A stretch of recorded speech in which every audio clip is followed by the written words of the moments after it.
Hello everyone, my name is Dr. P. Balaraju, Assistant Professor, Department of Botany, SRR, Gout Arts and Science College, Karimnagar.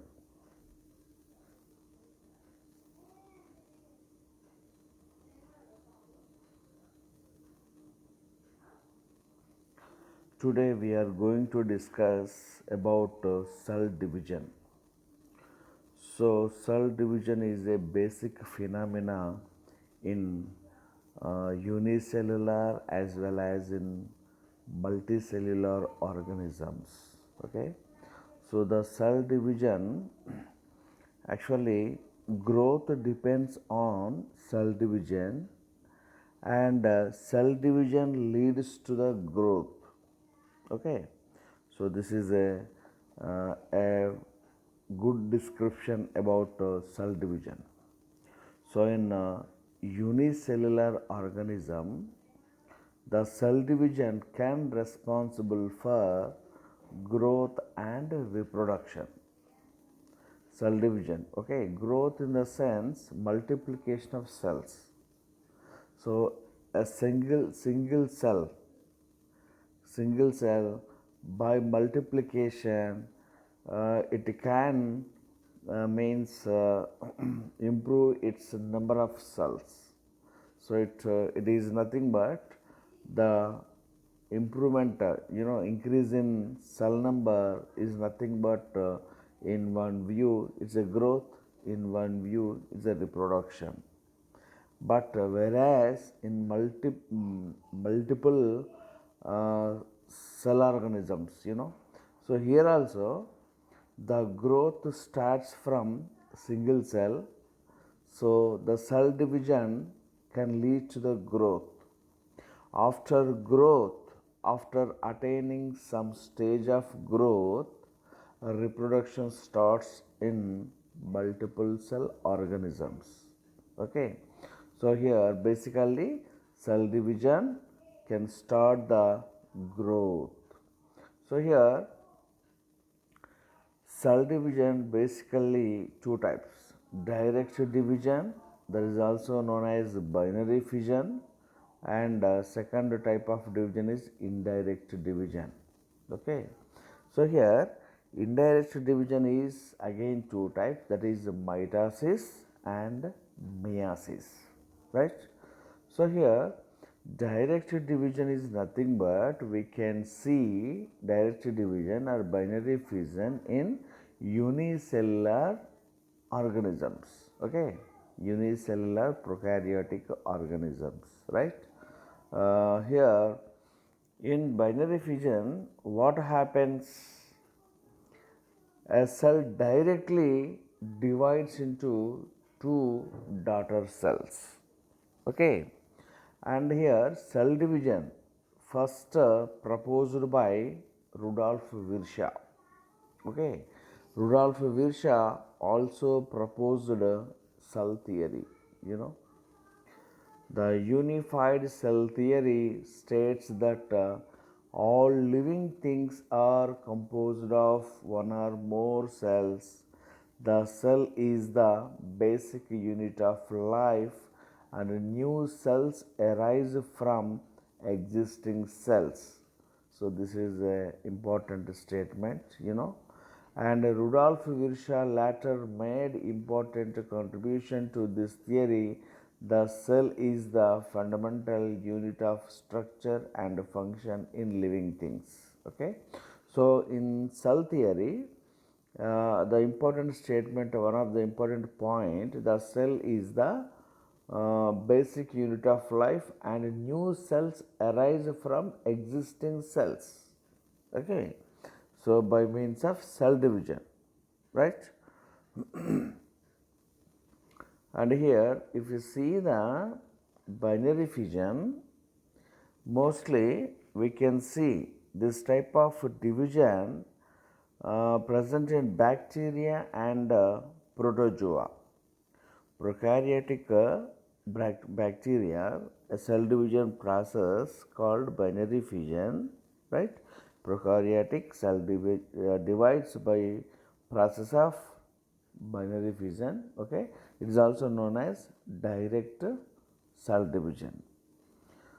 So, a bacteria prokaryotic cell has simple DNA molecule. So, before cell division, before binary fission, this naked circular DNA has to be doubled. Okay. So, after doubling, what will happen? The cell membrane and including cell wall, first cell membrane grows inwards towards the center after doubling of DNA molecule, right?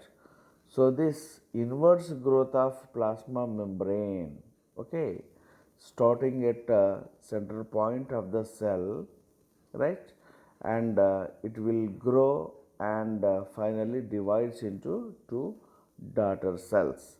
These daughter cells have each one of a new DNA copy and equal quantity of cytoplasm and cell organelles. Okay, so this is binary fission, and it is also known as direct division, right? We can observe in prokaryotic organisms like bacteria and protozoans also.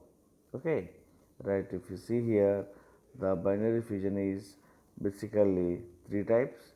Longitudinal binary fission we can observe in Paramecium, right, which will longitudinally divide. Okay, and here also transverse binary fission in Paramecium, right? Longitudinal binary fission in Euglena, right? And irregular binary fission in bacteria we can observe. Okay, so longitudinal binary fission, transverse binary fission, irregular binary fission. It is three types, right? This is one more concept. Here, during binary fission, the most important protein is FTSZ protein. Okay, so this is filamenting temperature sensitive mutant Z protein. With the help of GTPase, so this FTSZ protein is like a tubulin protein. Tubulin protein we can see in eukaryotic organisms. Tubulin monomers combine to form a microfilament. Microfilament. This microfilament constitutes spindle fiber during the cell division in indirect division. So, like that same the FTSZ protein monomers can constitute a filament, right. So, this filament can decide the binary fission, which can the binary fission depends upon the FTSZ protein along with GTPase, right. If you see this picture, so these are FTSZ monomers, right. FTSZ means filamenting temperature sensitive mutant Z proteins like tubulin proteins. They are present in bacteria and protozoans, right. So, with GTP energy, right, by the enzyme GTPase, these monomers together form filament, FTSZ filaments. So, these FTSZ filaments can aggregate to form bundles. So, these bundles in the presence of GTP, they can arrange at middle of the cell, equatorial line of the cell, right. Okay. So, this cell makes a wall, during the binary fission, right. This will make the which can divide the cell into two daughter cells after DNA doubling, after DNA replication. So here FTSZ protein is a major protein which can make a wall in between the dividing cell, which will make two daughter cells. Okay. So this is binary fission. This is also known as direct division, right? Direct division is again three types: longitudinal, transverse, and irregular binary fission. So binary fission, that means direct division in prokaryotic organisms, which can lead to the growth and reproduction. The division of cell, maybe we can call it as a growth, right, as well as maybe we can call it as a reproduction. Okay. And let's come to the one more thing, cell cycle, right? Cell cycle. Every cell has some lifetime. So every cell, some cells divide throughout their lifetime. Okay. So those cells don't have death. Whenever the cell stops its division, which can eventually death after some time. So the cells which can actively divide can escape from the death. They don't have death at all, right? Some cells can divide early stages. Later on they become permanent cells. They can lose their dividing capacity. Okay.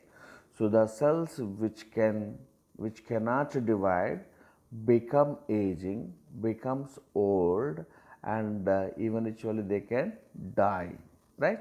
So that's why the cells which are actively dividing, they can escape from death. Okay, right? It is one more important thing.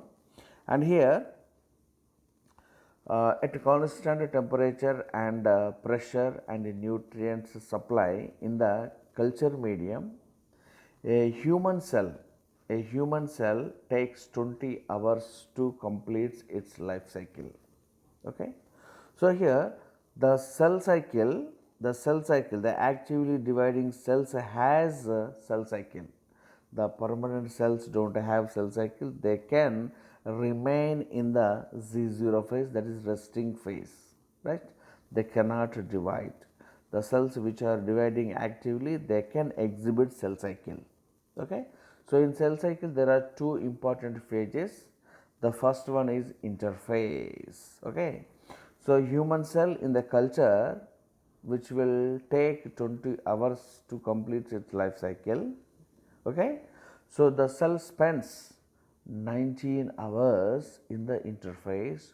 Only the last 1 hour is mitotic phase, right? M phase or division phase.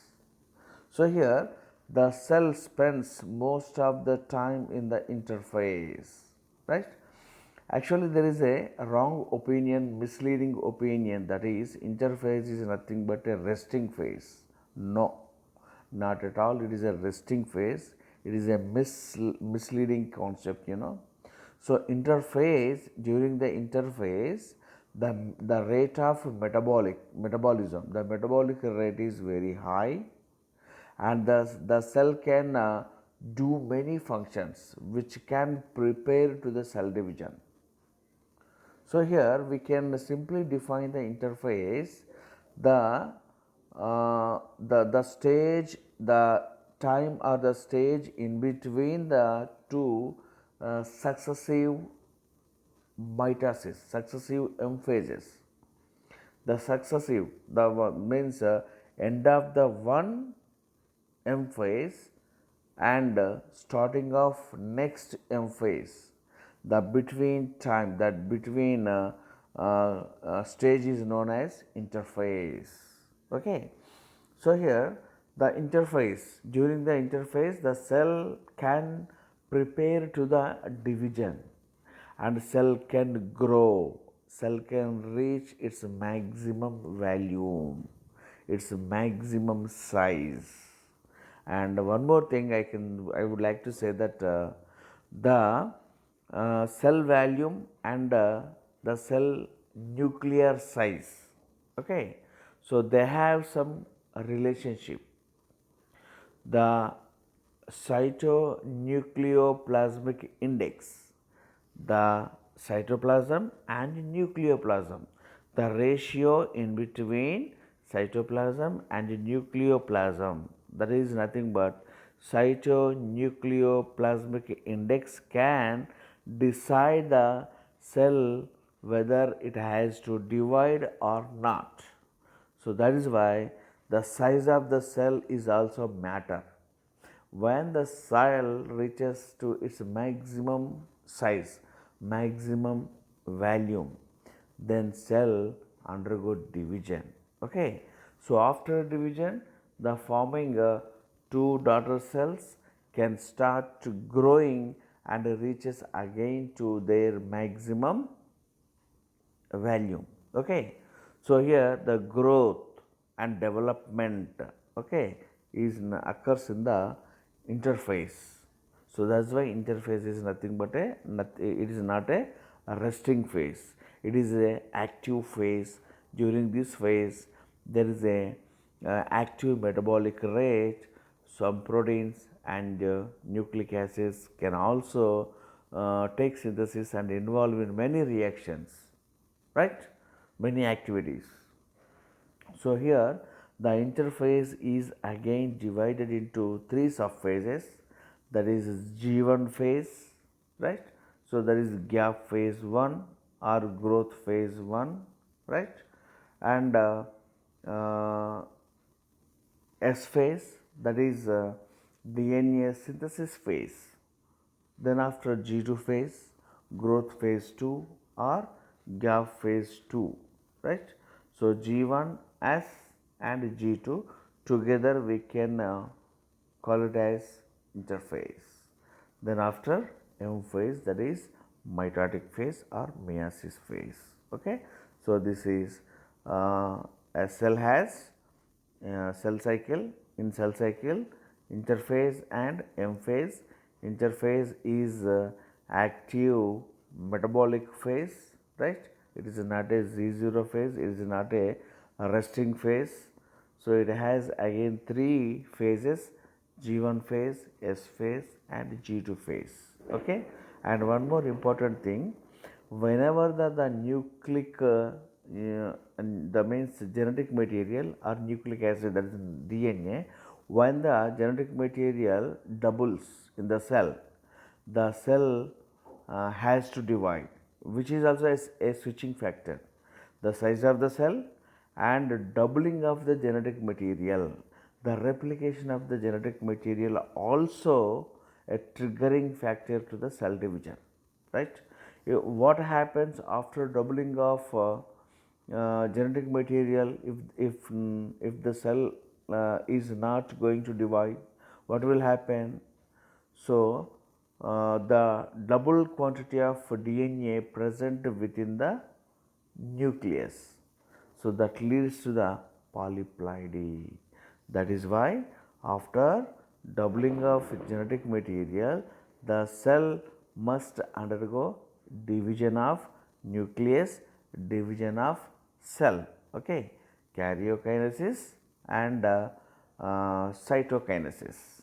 These two process, okay, they can be operated one after one after another, and at ending the daughter cells will form, right?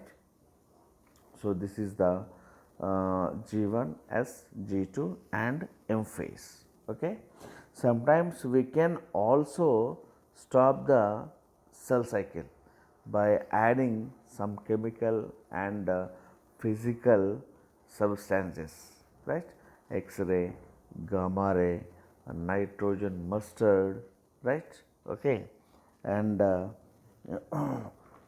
is a dinitrophenol, like, so these are the cell cycle arresting agents, right?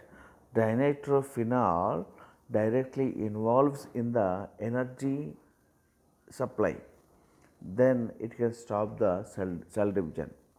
But whereas mustard gas and UV rays, X rays, they can involve in the formation of spindle apparatus, right? They can stop the spindle apparatus, eventually cell division also arrested. Okay, so some of the chemicals also, some of the physical substances, parameters, X-rays and gamma rays, they can also stop the cell division, right? So here most importantly there are some important points in the cell cycle. Cell will grow, okay, to a maximum size, which is also a switching factor for cell division, right? And the doubling of DNA also a switching factor, right? And the ratio in between cytonucleoplasm index, right? The ratio in between cytoplasm and nucleoplasm also a switching factor, right? And uh,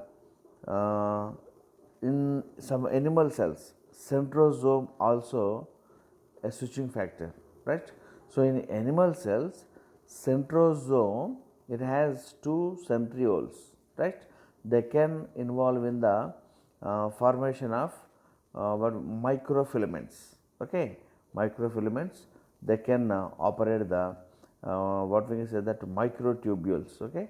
Spindle apparatus. So in plant cells, without centrosome, without centrioles, simply the microtubules uh, can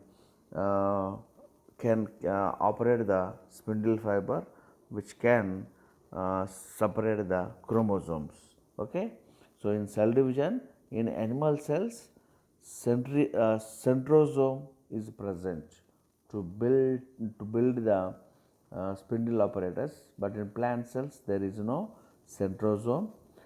Simply the microtubules can arrange themselves as a spindle apparatus, which can divide the chromosomes, to the opposite poles, right?